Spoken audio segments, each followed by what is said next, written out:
Good morning student. आज हम class third में चैप्टर नंबर 2 देखेंगे। इसमें जिसका नाम है आर बॉडी पार्ट्स, हमारे शरीर के पार्ट। ठीक है, और इससे पहले हमने चैप्टर नंबर फर्स्ट पढ़ा था फैमिली के बारे में, जिसके हमने क्वेश्चन आंसर भी किए थे और आपको बोला भी था कि आप नोटबुक में करने के बाद आप स्कूल में आके इसको सबमिट कराएंगे, चेक कराएंगे। बट अभी तक आपने चेक नहीं कराया है, तो जितना जल्दी हो सके स्कूल में आके इसको सबमिट कराएं, चेक कराएं।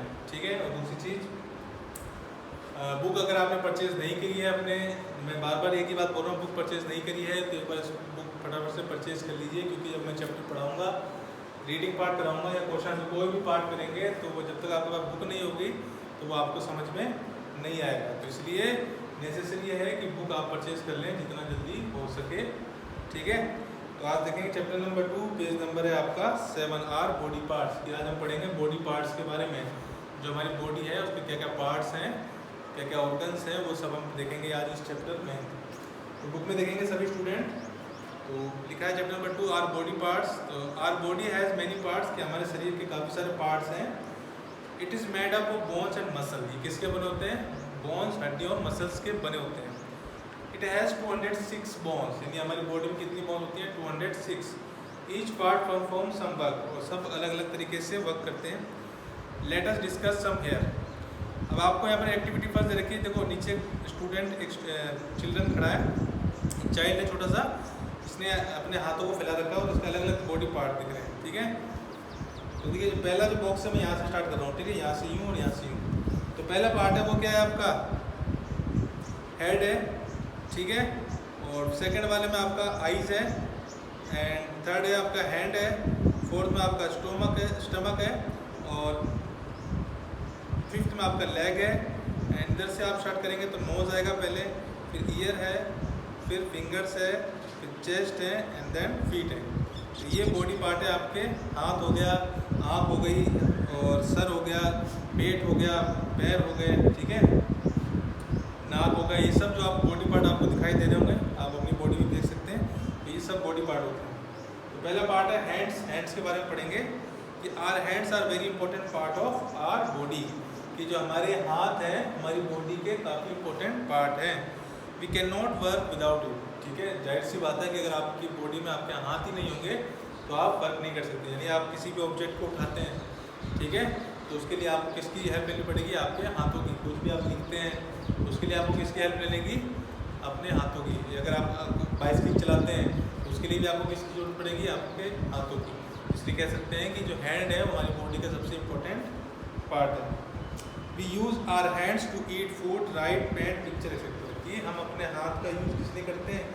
लिखने में, खाने में, पेंटिंग करने में, और बहुत से ऐसे काम हैं जिसका यूज़ हम अपने हाथों के थ्रू ही करते हैं। ठीक है, तो ये पहला पार्ट था आपका हैंड्स। अब आगे नेक्स्ट है feet. Our feet are also very important to us, they help us to move from one place to another. कि हमारी फीट भी क्या है? इंपॉर्टेंट पार्ट है। ये किस में हेल्प करते हैं? कि अगर हमें एक स्थान से दूसरे स्थान पर जाना है तो हम अपने फीट के थ्रू ही जा सकते हैं। अगर आपके फीट नहीं होंगे तो फिर आपकी बॉडी मूव नहीं करेगी। ठीक है, अब जैसे मुझे अगर एक स्थान से दूसरे स्थान पर जाना है, यहाँ से वहाँ जाना है, तो मैं अपने फीट के थ्रू ही जाऊँगा। अगर मेरे पास फीट नहीं होंगे तो आई कैन नॉट वॉक, यानी फिर मैं चल नहीं सकता। इसलिए फीट हमारे लिए काफ़ी इंपॉर्टेंट है। We can stand, walk and run with the help of our legs and feet. यानी हम भाग सकते हैं, हम खड़े हो सकते हैं, हम चल सकते हैं। किसकी हेल्प से? सिर्फ हमारी लेग्स और फीट की वजह से। अब सपोज अगर फीट नहीं होगी तो मैं यहाँ पर स्टैंड कर नहीं पाऊँगा, यानी खड़ा भी नहीं हो पाऊँगा। ठीक है, तो मुझे नीचे बैठना पड़ेगा। इसलिए फीट भी क्या इंपॉर्टेंट पार्ट है। आगे है sense organs. The organ that help us to feel and sense. Book में देखेंगे सभी सेंस ऑर्गन के बारे में। The organ that help us to feel and sense the things around us are called sense organ. यानी ऐसे organ जो हमें हमारे आसपास का ऑब्जेक्ट है उसको फील करने में या उसको देखने में, उसको देखकर पहचानने में कि वो सामने ऑब्जेक्ट क्या है उसकी मदद करता है, तो वो होते हैं हमारे और सेंस ऑर्गन। अब दीज आर ऑर्गन कौन कौन से होते हैं? इसमें आइज़ हो गया, आँख, ईयर, कान हो गया, नोज़ हो गया, नाक हो गई, टंग हो गई, जीभ होगी और स्किन होगी। ये 5 टाइप के ऑर्गन्स हैं। ठीक है, और सबके ऑर्गन्स के अलग अलग पार्ट हैं, अलग अलग वर्क करते हैं। यानी जैसे एक मशीन होती है, मशीन के अलग अलग पार्ट होते हैं, अलग अलग पार्ट अलग अलग वर्क करते हैं। ऐसे हमारी जो बॉडी है वो भी एक मशीन है, ह्यूमन बॉडी है, उसके भी जो पार्ट हैं, कंपोनेंट हैं, जो head, sorry eyes, nose, skin और ये सब, ये भी क्या अलग अलग अपना वर्क करते हैं, ठीक है। तो मशीन की तरह ये भी एक वर्क करते हैं। They help us to see, hear, smell, taste and feel. ये हमारी मदद करते हैं देखने में, सुनने में, और किसी चीज़ को स्मेल करने में, सूंघने में, फील करने में और टेस्ट करने में, ये सब में हमारी मदद करते हैं। Let us talk about them. चलिए इनके बारे में कुछ बात करते हैं। पहला ऑर्गन है आपकी आइज़। पहले कि आइज़ हेल्प अस टू सी, कि हमारी आइज़ है वो हमारी आइज़ किससे मदद करती है, जाहिर सी बात देखने में मदद करती है। We can not see anything without our eyes. जाहिर सी बात है कि अगर हमारी आँख नहीं होगी तो हम कुछ नहीं देख सकते। तो कह रहा है कि we can not see without our eyes, यानी हम अपनी आँखों के बिना कुछ भी नहीं देख सकते। It help to recognize things, यानी ये हमारी हेल्प करता है किसी भी चीज़ को पहचानने में। We can see a movie, read etcetera with eyes, यानी हम मूवी देख सकते हैं, किसी चीज़ को पढ़ सकते हैं, ठीक है, चाहे वो चीज़ पास में हो ऑब्जेक्ट या दूर हो, ठीक है। वो सब किस पे डिपेंड करता है, हमारी आइज़ पे। हम आइज़ के थ्रू ही कर सकते हैं। Without eyes our world will be incomplete, कि बिना आँख के हमारी जो दुनिया है वो इनकम्प्लीट है। तो आप कह सकते हो कि हमारी आइज़ है हमारी दुनिया की विंडो है। जब हम अपनी आँख खोलते हैं तब हमें अपनी पूरी दुनिया दिखाई देती है। तो कह रहा है कि our world will be incomplete, कि विदाउट आइज़ हमारी जो दुनिया है वो कंप्लीट नहीं है। सेकेंड है ears. The ear help us to hear, यानी we can not listen without them, कि जो हमारे कान है वो सुनने में मदद करते हैं। अगर हमारे कान नहीं होंगे तो हम कोई भी साउंड नहीं सुन पाएंगे, ठीक है। साउंड अलग अलग टाइप का होता है, कोई प्लीजेंट होता है, कोई अनप्लीजेंट होता है, कोई मधुर होता है, कोई नहीं होता है। तो वो सब हम कैसे सुनेंगे, हम अपने ईयर्स के थ्रू ही सुन सकते हैं, ठीक है। कुछ साउंड होते हैं जो आपके कानों को अच्छे नहीं लगते हैं, और कुछ साउंड होते हैं जो आपके कानों को अच्छे लगते हैं। जैसे आप सॉफ्ट म्यूजिक सुनते हैं, ठीक है, उसका साउंड प्लीजेंट होता है, तो वो सुनने में काफ़ी मधुर लगता है। तो वो सब किससे सुनेंगे आप, अपने ईयर्स से। ईयर्स नहीं होंगे तो आप उसको नहीं सुन सकते। We can hear many sound और any thing that make us sound, यानी हम अपने कानों से काफ़ी सारे साउंड सुन सकते हैं, या फिर ऐसा चीज़ जो साउंड प्रोड्यूस कर सकती है तो हम उसको सुन सकते हैं, ठीक है। तो दो ऑर्गन्स पढ़े हमने अभी, एक तो पढ़ा आइज़ और दूसरा पढ़ा हमने ईयर्स। तो आइज़ का क्या काम था, देखने का काम आता है। कोई भी ऑब्जेक्ट हम जिसको देख सकते हैं, ठीक है, देख के पहचान सकते हैं कि सामने वाला ऑब्जेक्ट क्या है, क्या शेप है, क्या साइज है, क्या कलर है, वो सब अपने आइज़ के थ्रू देखेंगे।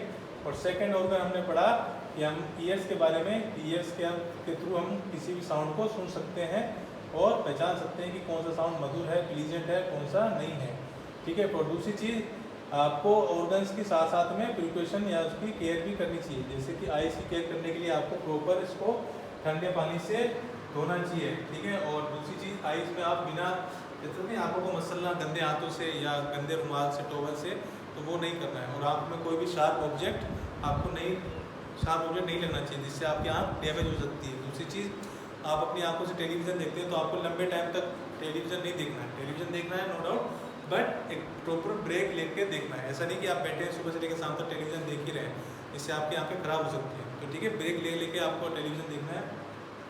और दूसरी चीज़, आपको किसी शार्प लाइट से, तेज़ लाइट आ रही है उससे बचना है। आप अगर धूप में जाते हो तो आपको सन ग्लासेस लगाने हैं, ठीक है। इसका पूरा प्रॉपर ध्यान रखना है आपको ऑर्गन्स का अपने, क्योंकि आपके ऑर्गन से मशीन के पार्ट ही हैं। अगर एक भी ऑर्गन्स खराब हुआ तो फिर आपकी जो मशीन है वो कह सकते हैं इनकम्प्लीट हो जाएगी। और दूसरी ईयर हो गया, ईयर का भी आपको प्रॉपर ध्यान रखना है, केयर रखनी है। आपको कहते हैं ना कि ईयर के अंदर कुछ भी डालते हैं, कोई भी शार्प ऑब्जेक्ट डालिए तो वो नहीं डालना है। प्रॉपर अपने ईयर का जो बाहर का पार्ट है उसको प्रॉपर टॉवल से, साफ टॉवल से अच्छी तरह से धोना चाहिए, ठीक है। और ये सब चीज़ें हैं जो आपको ध्यान रखनी चाहिए अपने ऑर्गन्स की केयर करने में। आगे है tongue. The tongues help us to taste various thing. जो हमारी जीभ है वो हमें टेस्ट करने में, कोई भी चीज़ खाते हैं उसको हम टेस्ट करने में हेल्प करती है। The tongue also help us to speak. और जीभ हमारी बोलने में भी मदद करती है, ठीक है। तो आप कोई भी चीज़, कोई भी फूड खाते हैं, ठीक है, तो उसका फूड का कैसा टेस्ट है, ठीक है, वो आपको आपकी टंग बताएगी। टंग कैसे बताती है कि आप जो भी ऑर्गन्स है, आइज़ ले लो, चाहे ईयर्स ले लो, चाहे टंग ले लो, चाहे कोई सा भी ऑर्गन ले लो, वो सबसे पहले काम क्या करता है, एक मैसेज भेजता है आपके ब्रेन को। जब ब्रेन के पास मैसेज कर जाता है तब हमारी बॉडी रिएक्ट करती है, ठीक है। तो टेस्ट, जो भी हम खाना खा रहे हैं तो वो जो टेस्ट होता है वो हमारे ब्रेन के पास आता है। वो ब्रेन हमें बताता है कि जो आप फूड खा रहे हैं उसका टेस्ट कैसा है, डिलीशियस है या नहीं है, ठीक है। तो वो सब डिपेंड करता है आपके ब्रेन के ऊपर। और दूसरी चीज़, हमारे टंग बोलने की भी काम आती है, ठीक है। अगर आपकी जीभ नहीं होगी, ठीक है, तो आप बोलने में सक्षम नहीं रहेंगे। आगे skin, we feel things with our skin, हम कोई भी चीज़ को फील करते हैं, महसूस करते हैं, वो हम अपनी स्किन की हेल्प से करते हैं। It tell us if something is hot, cold, rough और स्मूथ। ये हमें क्या बताता है कि जो चीज़ अगर हम छू रहे हैं, टच कर रहे हैं, तो वो कैसी है, वो गर्म है, वो ठंडी है, वो रफ है, कैसी है, ठीक है। और वो कैसे बताता है, वो हमारे ब्रेन को मैसेज देता है, तब हमें पता चलता है, हमारी बॉडी रिएक्ट करती है कि हम जो ऑब्जेक्ट है वो कैसा है। आगे 10 each part of the body is equally important, ठीक है। कि हमारी बॉडी के सारे पार्ट हैं वो सारे इक्वली इम्पोर्टेंट है। Each one needs the other to complete any task, कि एक दूसरे को ज़रूरत है, ठीक है, कोई भी टास्क कंप्लीट करने के लिए एक दूसरे की ज़रूरत पड़ेगी। We must take care of each part of the body, इसलिए हमें हमारे बॉडी के पार्ट के, कोई जो सा भी पार्ट है सबका देखभाल अच्छे से करनी चाहिए। How can we do this, क्या हम ऐसा कैसे कर सकते हैं। The taste buds on the tongue help us to taste different flavours of food like sweet, sour, salty and bitter. अब कैसे देखभाल करनी है आपको, जैसे स्किन है, स्किन की देखभाल कैसे करनी है, आपको प्रॉपर नहाना है, ठीक है, क्लीन वाटर से नहाना है। फिर दूसरी चीज़ आपको साफ़ सुथरे कपड़े पहनने हैं, ठीक है। और दूसरी चीज़, अगर आप अपनी बॉडी को कोई क्रीम लगाते हैं, कुछ ऑयली, कुछ वैक्स, कुछ भी लगाते हैं, तो वो आपको प्रॉपर कहते हैं ना कि ज़्यादा नहीं लगानी है। लगाते हैं बॉडी, जैसे विंटर के टाइम पे आप लगाते हो, ठीक है, कोल्ड क्रीम लगाते हो, वो सब जो भी है तो आपको प्रॉपर वे में लगानी है। ऐसा नहीं है कि आप अलग अलग टाइप की क्रीम यूज़ कर रहे हैं, ठीक है। कई होते हैं जो अपने फेस की स्किन पे कई सारी ऐसी चीज़ें लगा देते हैं अच्छा दिखने के लिए, बट वो क्या होता है, फिर वो आपकी स्किन को क्या करता है, ख़राब कर देता है। अच्छा होने के बजाय वो डैमेज ही हो जाती है। तो इसलिए आपको प्रॉपर तरीके से अगर कोई क्रीम यूज़ कर रहे हैं तो आपको एक ही क्रीम यूज़ करनी है, ठीक है ना, और अच्छी क्रीम यूज़ करनी है, ठीक है, लोकल क्रीम यूज़ नहीं करनी है, ठीक है, ताकि आपकी स्किन उससे ख़राब, डैमेज ना हो। और दूसरी चीज़, टंग के बारे में, कि टंग की आपको कैसे केयर करनी है। टंग की केयर करने के लिए आप जो भी चीज़ खाते हैं, ऐसा नहीं कि आप गर्म चीज़ आपने खा ली, ठीक है, गर्म चीज़ खा ली, या चाय पीते हैं तो गर्म चाय आपने पी ली, तो इससे क्या होता है कि आपकी जो टंग है वो डैमेज हो जाएगी, ठीक है। तो कोई भी ऐसी चीज़, उल्टी सीधी चीज़ नहीं खानी है जिससे आपकी टंग डैमेज हो। तो इस तरीके से अब आप अपने जो सेंस ऑर्गन है आपकी बॉडी की, उसको आप कह सकते हैं उनकी केयर कर सकते हैं।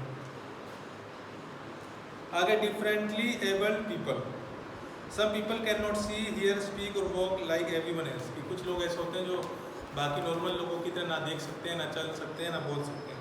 They are differently abled people, इनको हम बोलते हैं डिफरेंटली एबल्ड पीपल, ठीक है। This people are taught to overcome their disability and lead to a normal life, यानी ये क्या करते हैं, ये ऐसे लोग अपनी जो डिसेबिलिटी, जो भी इनके अंदर कमी होती है, उसके साथ ही ज़िंदगी जीना सीख लेते हैं।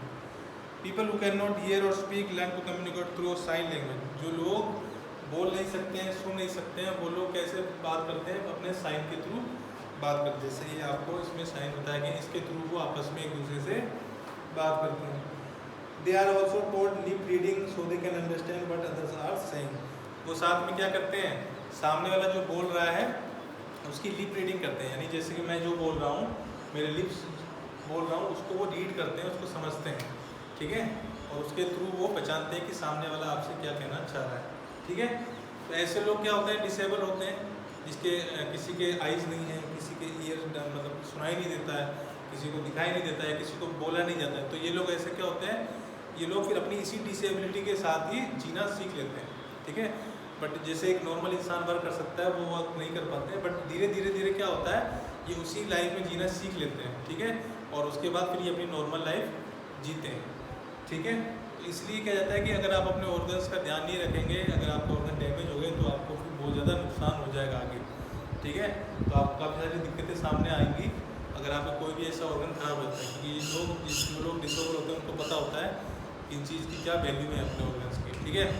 और जो लोग सुन नहीं सकते हैं, बोल नहीं सकते हैं, वो लोग क्या करते हैं, फिर साइन के थ्रू, ठीक है, अलग अलग साइन होते हैं, ठीक है, उस साइन से वो एक दूसरे से पता लगाते हैं कि सामने वाला क्या कहना चाह रहा है। जैसे अगर आपके आसपास आपने कहीं देखा है, मूवीज़ में देखा हो, ठीक है, मूवीज़ में भी दिखाते हैं कहीं कि जो लोग नहीं बोल पाते हैं फिर वो साइन के थ्रू बात करते हैं, या आपके आसपास भी कोई ऐसे लोग हैं जो बोल नहीं पाते हैं, बट वो बात जब आपसे करते हैं तो वो प्रॉपर समझ जाते हैं, ठीक है, आपकी लिप रीडिंग से समझ जाते हैं जो आप बोलते हैं, और दूसरी अपने मतलब साइन से वो बता देते हैं कि वो क्या कहना चाह रहे हैं आपसे। तो ऐसे लोग अपनी डिसेबिलिटी के साथ ही फिर जीना सीख लेते हैं, ठीक है। तो ये था आज के चैप्टर में। आज हमने पढ़ा ऑर्गन्स के बारे में, अपने बॉडी पार्ट्स के बारे में, क्या क्या ऑर्गन्स होते हैं, कैसे इनकी देखभाल की जाती है और कैसे इनका ध्यान रखना चाहिए, कौन सा ऑर्गन क्या काम आता है, ये सब हमने देखा। और डिसेबिलिटी क्या होती है, ये लोग कैसे बात करते हैं, कैसे समझते हैं, तो ये सब हमने देखा आज की वीडियो में। ठीक है, तो आज की वीडियो में इतना ही। बाकी अब हम नेक्स्ट वीडियो में इसका नेक्स्ट पार्ट डिस्कस करेंगे। Thank you.